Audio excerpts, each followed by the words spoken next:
Are you ready for parenting tip number 22? This is habit number 2 from Covey's book, The 7 Habits of Happy Kids. And I'd like to read to you what habit number 2 is.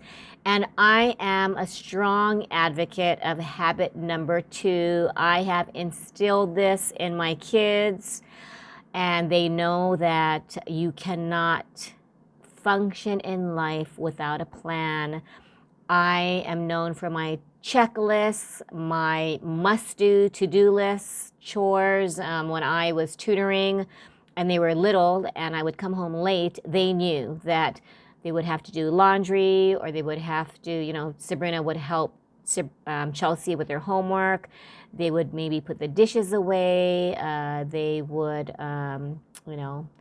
help Dad set the table. Well, we didn't really set the table, but just prepare dinner, because sometimes I would not be there for dinner. So I don't think if you do not have a plan when you're away, especially mom, sometimes you can't be there 24/7, right? If your kids know what to do and they have a plan, life will just be so much easier. I want to share a mini story before I read habit number 2, but I met the mom of a 5-year-old when Chelsea and Sabrina took karate lessons.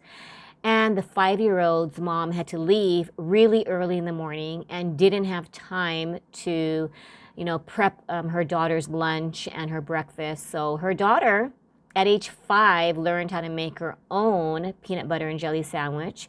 She was able to, pour the milk in her cereal bowl, get dressed, and help make their morning transition easier, because her dad was deployed, and so the mom was a single mom having to, take care of herself, take care of her child. But I thought, wow, how many 5-year-olds get their breakfast ready? I know that I, as a mom, felt that it was my duty. And so now I'm trying to step back with my 18-year-old. And sometimes you feel like, as a mother, your job would be to make your kid's life easier, right? So you sometimes tend to wash their clothes, or you cook dinner for them. And, I've been trying to do the medium, choose the medium, and there's no really wrong or right way.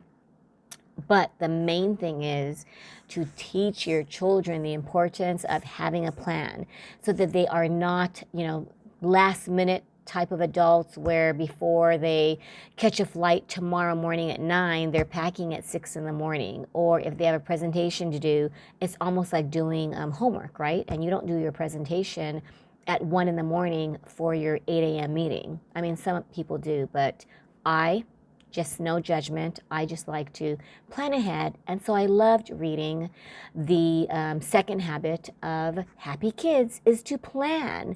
So listen to this. Have a plan, and you have your child say this: I have a plan and I set goals. Your goal could be, if you want to play with your toys, that your plan is to take the toys out, step 1, play with them, step 2, and then don't forget the most important step 3, put the toys back in their designated home. So I do things that have meaning and make a difference, and this is where you have the opportunity to actually reflect back and ask your child, was this the best use of your time, right? Was playing 4 hours of video games the best use of your time? Of course, if you have a teenage son, you're like, yeah, that was like a really fun use of my time. And this is where you have a serious conversation and you say, yeah, it was the most fun, but in the long run, and I just had a talk with a 12-year-old, they might not see the importance of academics, but this 12-year-old's goal is to play football for Oregon, and when he goes to college. So I said, then you need to look at the long-term goal, right? If you want to play college football, then you need to do well in high school, so you can join the high school football team, but also that you don't get benched because if you're benched, then you don't really have playing time on the field, right? So really let them look at the importance of doing boring homework, studying for tests that they just have zero interest in. And I could see the wheels in his brain turning, and he's realizing, you know what? I guess I have to do boring work that I see no value in because I want to join the high school football team and eventually be recruited for a college team. So if you sit down and really look at that, I do things that have meaning and make a difference. Sometimes you allow yourself to binge watch Netflix, which I do from time to time, and then you really have to step back, reevaluate, and say, what do I want in the long run, and what do I have to do to get there? So sometimes it's having your 10-year-old save money, right? Birthday money, Christmas money, so that in 8 months they can buy something that's a little more expensive and that you don't want to buy for them, but they learn the value of saving and they learn just the discipline of not getting something right now. This is another quote I think that all children should say. I'm an important part of my classroom.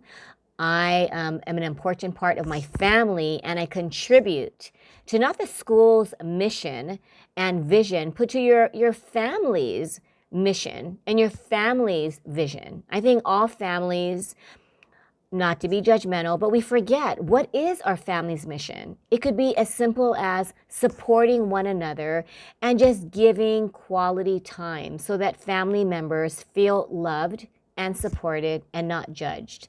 That's what I'm learning a lot from my 18-year-old who has taught me a lot of harsh lessons, but I thought giving my words of wisdom, I thought, it turned out to be a lecture, but I thought I was just being inspirational, that I would motivate her. And then I come to find that, the lectures and these motivational talks that we have, sharing how difficult we had to learn, really doesn't hit home. They just see it as, remember Charlie Brown? We hear just beautiful words that will change your lives. And this is what they hear. Remember when Charlie Brown's teacher talked and it was like, wah, wah, wah, wah, wah. That's what your child hears. But you just think you're eloquent and you're just speaking such valuable words of wisdom.